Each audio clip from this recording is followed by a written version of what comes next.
Hello everyone, welcome to Ansarkari. Today we are continuing with the series of the human body, and we discussed digestive system, eyes, respiratory system, brain, and now we are continuing towards the excretory and also the hormonal system. First of all, these all are the gland that secretes hormone: hypothalamus, pituitary, pineal, thyroid, parathyroid, thymus, pancreas above the kidney, adrenal gland. Hmm. Then ovary and testis in male. Location of endocrine gland. Pancreas, which acts both exocrine and endocrine gland. Endocrine, isolate of Langerhans.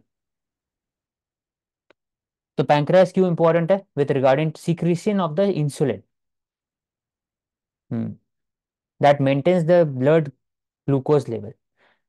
ये abnormality इसमें होता है तभी insulin लेना पड़ता है. और irregular functioning of the pancreas leads to the diabetic condition in body. Type 1, type 2. पहला क्या टाइप 1 होता है, it is inherited, genetic. Type 2 is when there is very less secretion of insulin by the pancreas. It is a lifestyle disease over the time. उसके बाद type 2 develop हो जाता है. Glucagon is a peptide hormone, plays an important role maintaining normal blood glucose sugar. It acts mainly on the liver cell and stimulates glucogenosis, resulting in increased blood sugar. Hyper हमेशा hypertonic, hypermetropia, सब दूर ज्यादा. तो hyper मतलब hyperglycaemia, increase blood sugar. और कम में hypo. Insulin enhances cellular glucose uptake, decrease glucose sugar level, hypoglycemia. हम्म, ठीक है. उसके अलावा फिर नहीं दिया हुआ, लेकिन ले लेते हैं इसको एक बार.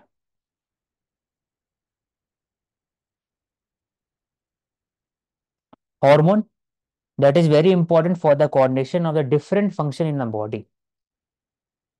It regulates the pain, reaction time, and also the functional movement in the body. Hormone is important. Metabolism में काम आता है.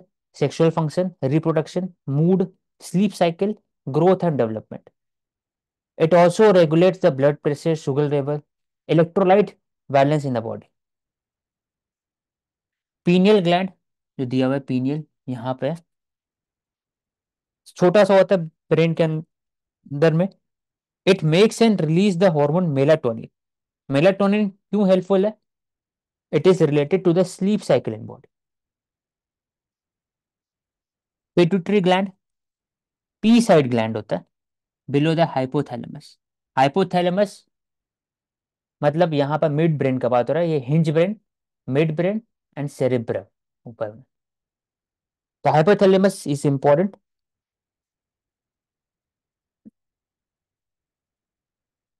फिर thyroid gland, butterfly shape gland, thyroxine अगर कम होता है तो बॉडी में थायरॉक्सिन दिया जाता है. ये कंट्रोल्स द मेटाबॉलिज्म, बॉडी का मेटाबॉलिज्म कंट्रोल होता है थायराइड ग्लैंड से.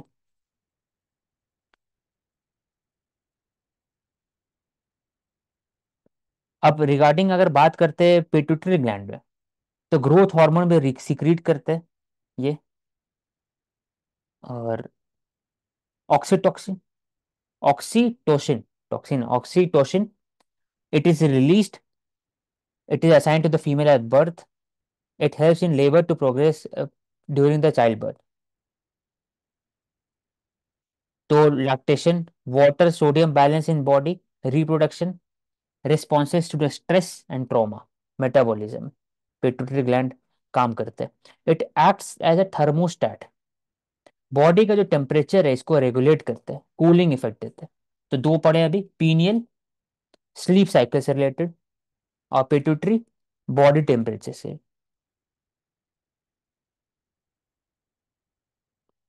तो पिट्यूटरी ग्लैंड में बात होता है तो उसमें हार्ट रेट, ब्रीदिंग, बाकी सभी इम्पैक्ट करते हैं।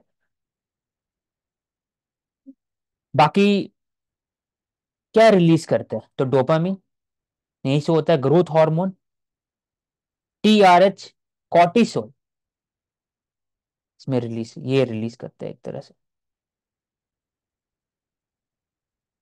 थायराइड ग्लैंड का जहां तक बात करते हैं,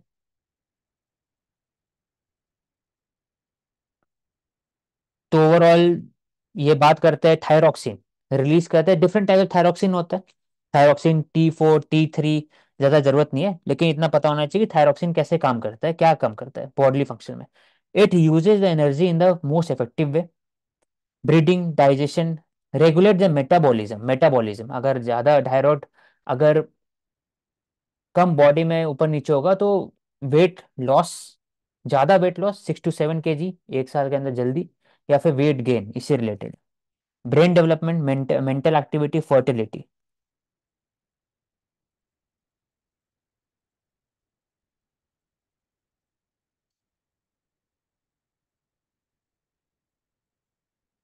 तो इसमें दो टाइप के डिजीज होता है, हाइपोथायरॉयडिज्म, अंडर एक्टिविटी, हाइपो मतलब कम, थायराइड कम, तो अंडर एक्टिव थायराइड, हाइपर ज्यादा।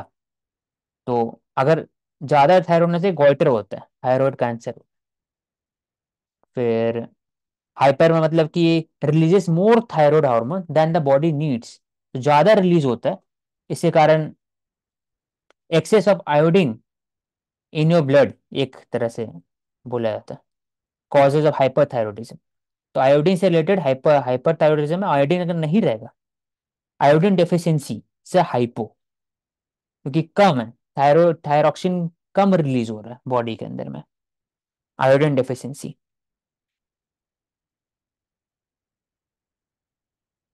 और अगर बात करते हैं थायराइड से related, thyroxine is produce in a very less amount, बहुत कम, तब गोइटर होता है।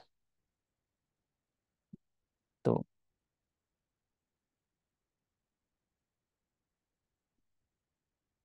दो हो गया, बात कर लिए थायराइड, बात कर लिए पिट्यूटरी ग्लैंड, पीनियल ग्लैंड के बारे में बात कर लिए।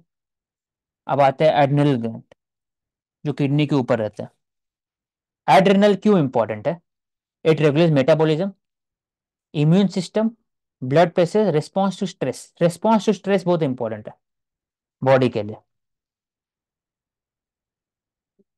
तो cortisol, it is a hormone which controls the blood use of protein, carbohydrate, inflammation कम करता है, और स्ट्रेस के समय में हेल्प करता है बॉडी को to great an energy boost, better handle the emergency situation. Adrenaline, जो बोलते हैं एड्रेनल रश हो एंड ये गया। जो हम्म, उसमें है जो कि हमने आपका, देखा हाँ, था, तो कॉर्टेक्स में प्रोड्यूस होता है cortisol. Hmm, adrenal, it is a flight और fight hormone, it is related to the increase heart rate, और increase blood flow to the muscle and the brain. उससे एक्टिविटी आपका ज्यादा बढ़ जाएगा, तो आप फ्लाइट से कूदते हो, पैराग्लाइडिंग करते हो, तो एड्रेनल रश होता है। या तो एड्रेनल रश को डील करने के लिए इंपॉर्टेंट है hormone, increasing the blood flow to the muscle and assisting glucose metabolism. फिर एंड ऑल्सो जो ब्लड प्रेशर है उसको रेगुलेट करने के लिए भी होता है एल्डोस्टेरॉन। हम्म, तो एड्रिनल ग्लैंड इंटरेक्ट करता है बाकी लोग से, बाकी जो बॉडी में ग्लैंड उनसे भी, nervous system, kidney, pituitary, hypothalamus etcetera. तो ये हो गया। तो पैंक्रियास पर लिए with regard to insulin, thyroid, thyroxine, जो एडोर्नल पीनियल, लोकेटेड किधर है? यहाँ पर, किडनी। ये वाला, किडनी के ऊपर में। ओके।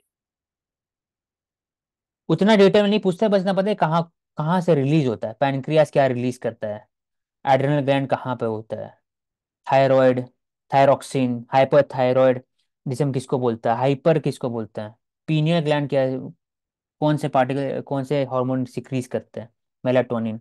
हाइपोथैलेमस का बात हो गया, पेटुटरी की बात होगी। जहां तुम्हारी बात है वहां पर एड्रिनल ग्लैंड, आउटर कॉर्टेक्स और इनर मेडुला। जो किडनी का बात करते हैं तो आउटर कॉर्टेक्स था, कल बात किए थे, अंदर में जो स्मॉल सैक होता है वो इंटर मेडुला होगा। फिर overall adrenal cortex is essential to life, medulla can be removed, लेकिन वो बात है।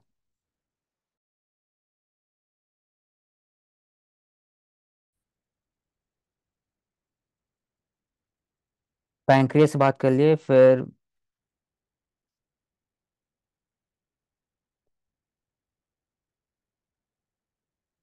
लेकिन इसमें दे नहीं दिया हुआ।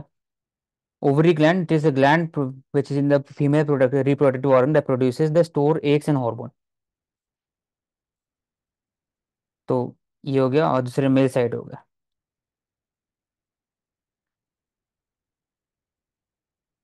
ऑस्ट्रोजन, एंड्रोजन, ये फीमेल हार्मोन है, ये बस पता होना चाहिए। इसको हम और बोलते हैं गोनाड्स, जैसे ओवरीज होती है और फिर टेस्टीज होती है। ओवरीज पेल्विस में लोकेटेड होती है and then testes scrotum I think, उसी के और अंदर फिर एस्ट्रोजन एंड। टेस्टोस्टेरोन हो गया जो मेल हार्मोन हो गया एक तरह से। तो इसमें body mass index, sexual drive, muscle mass strength, production RBC, ये सब रिलेटेड होता है टेस्टोस्टेरोन से। एंड जो एस्ट्रोजन है, प्रोजेस्ट्रॉन है, it is for sexual development, menstrual cycle, pregnancy उसके। हम्म। तो ओवरऑल इतने सारे ग्लैंड के बारे में बात किए और हार्मोन के बारे में बात किए। तो यूपीएससी पूछता है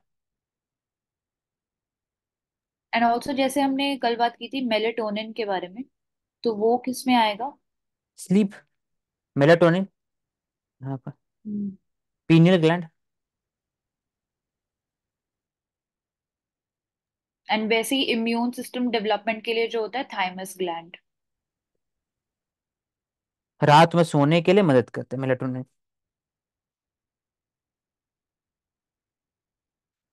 pineal gland, main producer of the melatonin. पूरा।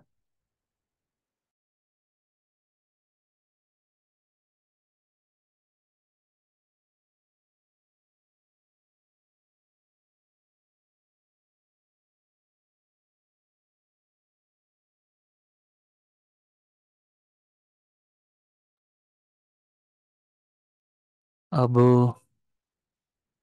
Regarding the muscle, based on the location, three types of muscle are identified: skeletal muscle, visceral and cardiac। skeletal मतलब जो बॉडी में होते हैं, visceral मतलब internal organ, and cardiac, cardiac muscle heart से related. skeletal muscle is closely related to the skeletal component of the body। फिर voluntary muscle होता है, आप मूवमेंट कर सकते हो। इंटरनल बॉडी के अंदर मूवमेंट नहीं कर सकते, इनवॉलेंट्री मसल हो जाएंगे। Do not act voluntary control of the nervous system, इसलिए इनवॉलेंट्री मसल कहा जाता है उसको, विस्करल। नाम पता होना चाहिए, visceral. Based on the appearance cardiac muscle are striated, involuntary आप उसको मूव नहीं कर सकते हो बॉडी के अंदर, मसल के अंदर, अंदर में बॉडी के अंदर मसल। तो ये हो गया तीन type of muscle. In anaerobic respiration by the by product are alcohol, carbon dioxide and energy. True होता है। yeast get energy through anaerobic respiration। True। During the muscle cramping, lactic acid and energy are released in the absence of oxygen। True। अब breakdown of the glucose occur with the use of oxygen is called aerobic, and in case of oxygen, absence of oxygen, it is called anaerobic। Oxygen नहीं रहेगा तो anaerobic। ये environment भी लेंगे थोड़ा detail में, अभी जरूरत नहीं। इम्यून सिस्टम में आते हैं, auto immune diseases, they are not hereditary and or infectious, they can occur in any age group, common in female reproductive age. Why women suffer mostly from the autoimmune diseases? Because of the sex hormone and X chromosome. Vitamin D deficiency, इसलिए बोल धूप में बैठना important होता है। Vitamin D is also known as to modulate immune responses. और vitamin D it is metabolized by vitamin C और calcium, इसलिए विटामिन सी और कैल्शियम को होना भी जरूरी है बॉडी के अंदर में। एक second.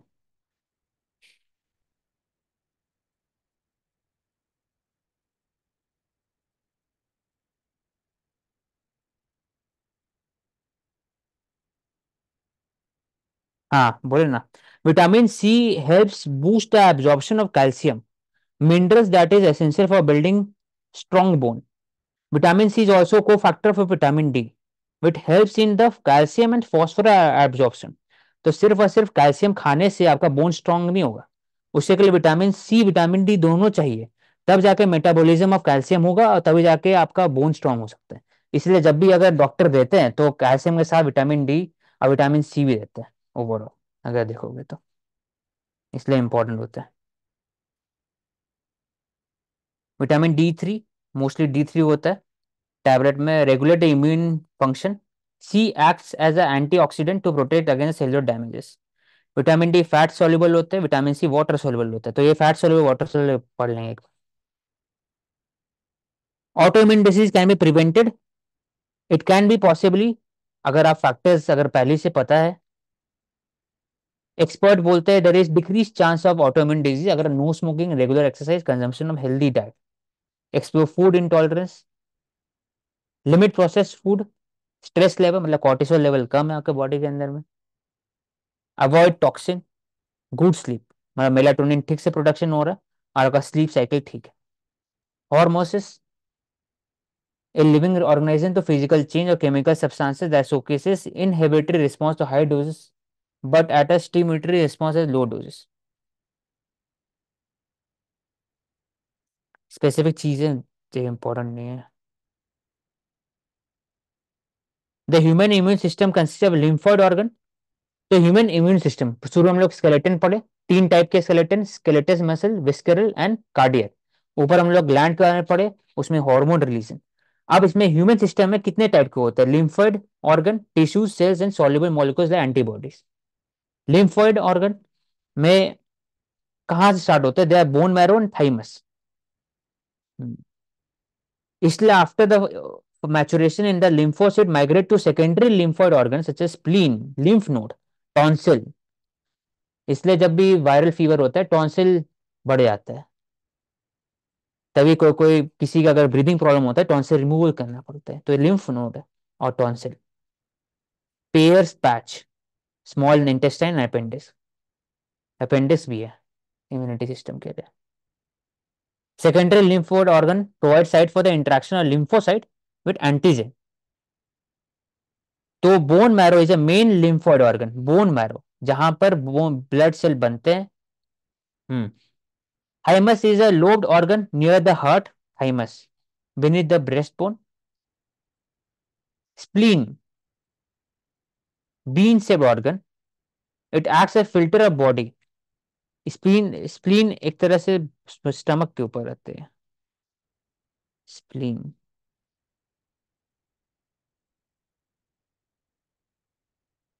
Hmm. In large spleen जो प्रॉब्लम होता है स्टमक के ऊपर रहते हैं, छोटे से होते हैं स्प्लीन।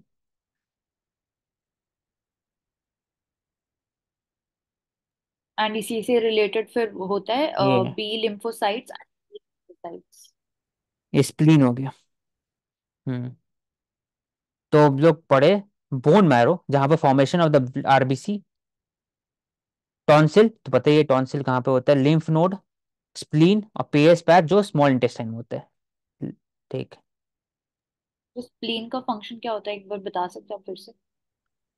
स्प्लीन ब्लड को प्यूरिफाई करना ओवरऑल, और जर्म्स जो ब्लड के अंदर में उसको मारना, filters the blood, remove the old and damage red blood cell. Haemoglobin synthesis के में काम आता है, ब्लड स्टोरेज के भी काम करता है, लिम्फेटिक सिस्टम में पार्ट है। And RBCs are also produced by spleen. Hmm. Lymph node. I think WBC भी यही होता है। हाँ होना चाहिए, देख लेता हूँ एक बार। लिम्फ नोड कहाँ कहाँ होता है बॉडी के अंदर में? लिम्फेटिक सिस्टम में थाइमस, थाइमस नेक के बगल में, स्प्लीन हो गए दूसरे जगह। फिर और भी जगह होता है, फॉर एग्जाम्पल अलग अलग जगह पर है, मतलब ये एग्जैक्टली नहीं पूछता है, लेकिन सर्च करो, इतने जगह पर ये लिम्फ नोड होता है प्रेजेंट अपर बॉडी में। Left side of the abdomen next to your tonsil हो स्टमक। गए यहाँ पर, टॉन्सिल रिमूवल का बात करते हैं।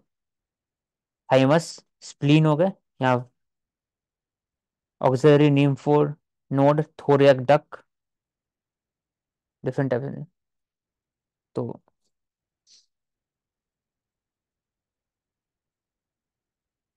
उनका काम क्या है? इम्यून सेल उनके अंदर में रहते हैं, that destroys the bacteria and cancer cell.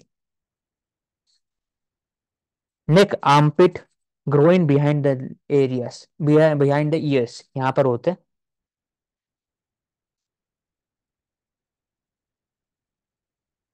और filter out the harmful substances and waste product, इसको रिमूव करते हैं ओवरऑल। और recruit the white blood cell, फिर टी सेल और बी सेल को भी आप हेल्प करते हैं। लिम्फ जो नोड में जो फ्लूइड होता है उसको फिल्टर आउट करते हैं।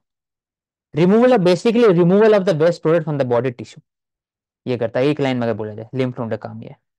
वेस्ट प्रोडक्ट कैंसरियस सेल को मारते हैं।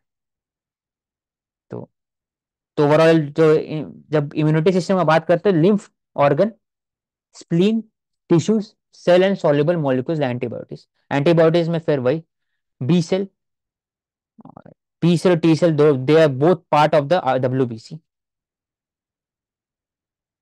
अब बोन्स में आते हैं,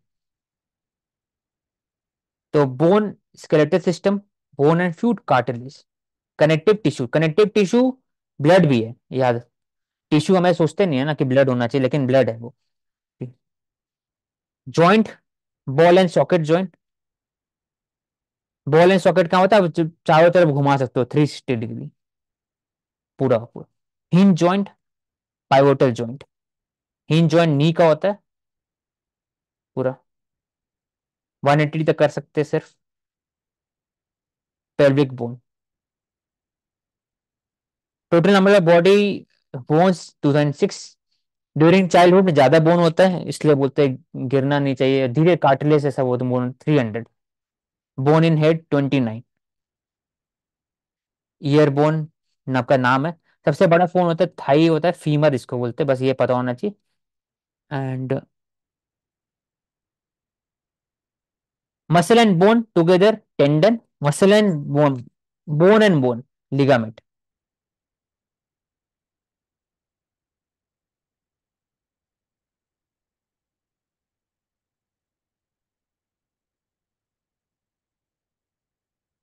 डिफरेंट टाइप्स ऑफ क्वेश्चन दिया हुआ है यहाँ पर। एंड जो बोन मैरो होता है वो भी इसी में ही आएगा ना? हाँ इसके अंदर होता है बोन मैरो, इसी के अंदर बनता है bone marrow. Which of the longest and heaviest bone of the body? तो ए होना चाहिए, फीमर, जो थाई बेन होता है। हम्म।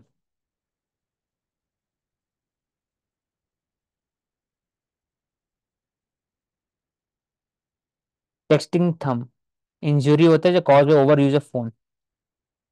Human hand country of 27 bone, 100 tendon. Tendon मतलब मसल टिश्यू तो बोन।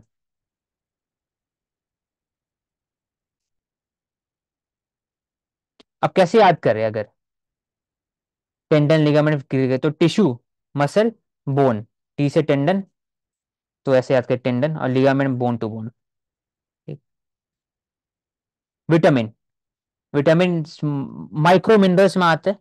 मैक्रो अलग होता है, protein, carbohydrate, fat etcetera, macro में आते हैं। Vitamin, minerals, magnesium, selenium etcetera सब माइक्रो मिनरल में आते हैं। तो ये विटामिन दो होते हैं, water soluble and fat soluble. तो ये इंपॉर्टेंट है, यूपीएससी में पूछता है, ज्यादा इंपॉर्टेंट है। तो इसलिए बोलते हैं कि वो फैट सॉल्युबल विटामिन डी है, इसलिए आप बोलते हैं विटामिन जब भी गोली लेंगे विटामिन डी के तो हमेशा फैट के बाद ही, खाना के बाद ही खाते हैं, पानी के साथ नहीं लेते हैं विटामिन डी को। तो फैट सॉल्युबल होते विटामिन ए डी ई के, ए डी ई के ऐसे याद कर लो। और विटामिन सी हो गया B C. Vitamin A retinol नाम होता है, अगर नहीं होता है तो कलर ब्लाइंडनेस उससे होता है। सोर्सेस मिल्क, एग, चीज। एक बस याद रखना विटामिन सी जो रहेंगे वो साइट्रस फ्रूट फूड में रहेंगे, स्प्राउटेड ग्रेन्स, ऑरेंज, टमाटो, सार सब्सटेंसेस, चिली एक्सेट्रा। तो ये पूरा इंपॉर्टेंट है, बीपीएससी में पूछता है बहुत बार और यूपीएससी में पूछ सकता है। तो रेटिनॉल रेटिना और से रिलेटेड, रेटिनॉल रेटिना से रिलेटेड इसलिए कलर ब्लाइंडनेस ऐसे याद कर सकते हो। फिर vitamin B one, B two, B three, B five, B six, B seven, B eleven, B twelve, सब में इसमें जो नाम रहेगा overall, thiamine, riboflavin, B twelve हो गया, साइनोक्लोबुला एमीन। बी ट्वेल्व नहीं मिलता है इन जनरल, वो वेजिटेबल से में नहीं मिलता है, वो सिर्फ मीट और मिल्क में मिलता है। अधिकतर जो बी वाले पार्ट होते हैं ना वो बहुत कम वेजिटेबल से मिलता है, सब meat, liver, egg, milk etcetera.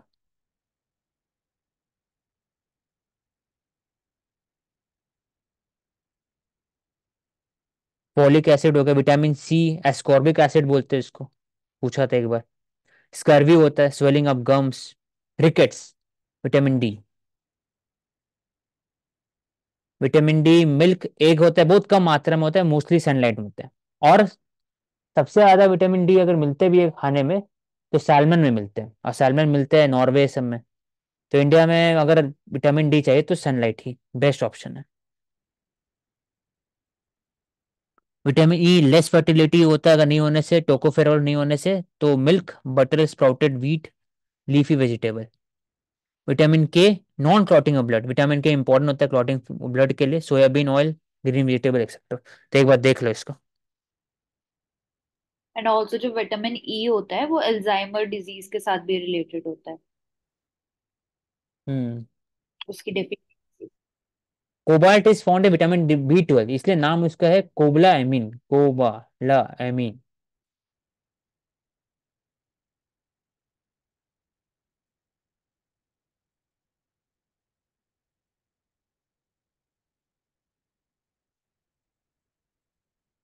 तो ये types of vitamin, A D E के, ऐसे याद करो, ए डी ई के फैट सॉल्युबल, बी सी जैसे याद करना है कर लो, वो वाटर सॉल्युबल है। फोलिक एसिड वाटर सॉल्युबल, एक बार देख लो इसको। ब्लड सर्कुलेशन, एक्सेसिव ब्लीडिंग अगर नहीं होगा तो। फोलिक एसिड बोलते हैं ना कि मातृ वंदना योजना या फिर एनीमिया मुक्त भारत में फोलिक एसिड लेड टैबलेट दिया जाता है। तो लिखा हुआ है बर्थ डिफेक्ट प्रेगनेंसी में कम करने के लिए काम आता है, एनीमिक फेटिगनेस, पॉसिबल इनफर्टिलिटी, इसलिए फोलिक एसिड दिया जाता है विटामिन डी, विटामिन में।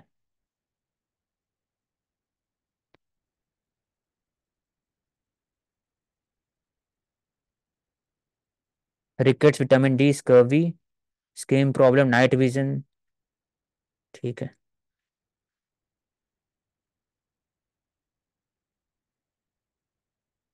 Vitamin B is found has been found to closely neural activity से, बी जो रहते हैं, कॉग्निटिव फंक्शन।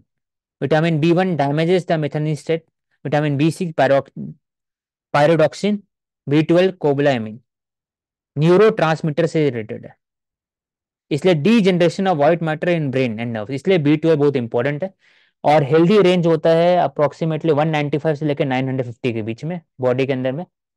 और कम होता है ज्यादा तो फिर न्यूरो प्रॉब्लम स्टार्ट हो जाता है बी ट्वेल्व। अब मोस्टली इंडियन के अंदर में बी ट्वेल्व और विटामिन डी कम ही रहता है। B twelve, vitamin B twelve क्योंकि अधिकतर बी ट्वेल्व मिलते हैं मीट में और एग में और मिल्क में, लीफी वेजिटेबल में नहीं मिलते, मशरूम में मिलते हैं विटामिन B12। एक प्रोटीन से हाई क्वालिटी सब चीज रहता है इसमें, एक के जो एक योल्क होता है, 100 मिनरल, 9 एसेंशियल अमीनो एसिड्स रहता है उसके अंदर में, विटामिन C छोड़ के। तो ये क्वेश्चन पूछा था एक बार कि विटामिन C रहते कि नहीं। एक योर रिच इन ADE के B1 B2 B5 B6 B9 B12 सब। अगर दो एक अंडा खाओगे दिन भर में, 9 ग्राम प्रोटीन, और ओवरऑल 1.5, मतलब कि 2.5, मतलब कि दिन भर का 45% आपका B12 चल जाता है एक एग से। विटामिन D भी वैसे ही, के भी रहता है, ई भी रहता है, ए भी रहता है, सब रहता है इसमें। इसलिए इंडिया में मिड डे मील में जब बात करते हैं, जो इंडियन न्यूट्रिशन को डील करने के लिए, प्रोटीन सिंथेसिस को बढ़ाने के लिए, तब हम लोग इसलिए एग को बात करते थे। संडे या वनडे, रोज का वनडे, ये जो था program by the Indian government, इसी के लिए था। Choline, which plays a important role in neurotransmission, nature's multivitamin. Egg contains also traces element, micro, copper, iron, manganese, selenium, zinc. अब कंफ्यूजन कैसे करते हैं यूपीएससी में कि वो लिख देते हैं all these minerals are important for the synthesis in the body. Copper, iron, manganese, selenium दे देगा, कोबाल्ट दे देगा, तो लगेगा कि कोबाल्ट जरूरी है बॉडी में, हर एक मिनरल जरूरी है बॉडी में। हो सकता है बहुत माइन्यूट मात्रा में जरूरत हो, लेकिन सभी चीज जरूरत है, अनटिल यूरेनियम नहीं है या फिर बाकी सब। तो beta carotene, it gives the carrots orange colour, इसलिए बोला जाता है कि विटामिन A के लिए आप खाइए carrot. Good vision, maintaining healthy organ such as lungs, heart, kidney. Milk में केजीन होता है।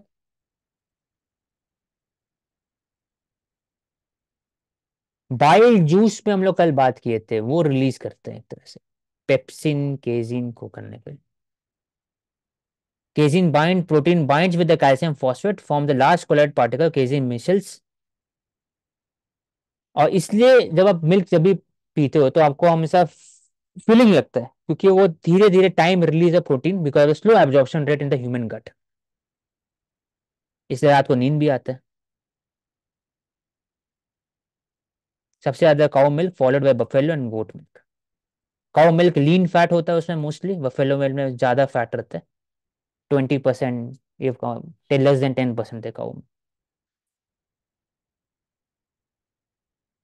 Colostrum is first milk produce soon after baby is born, it contain less nutrient protein sugar, इसलिए छेना खाते हैं after the baby is born, first milk, protein sugar सब रहते हैं। लैक्टोज,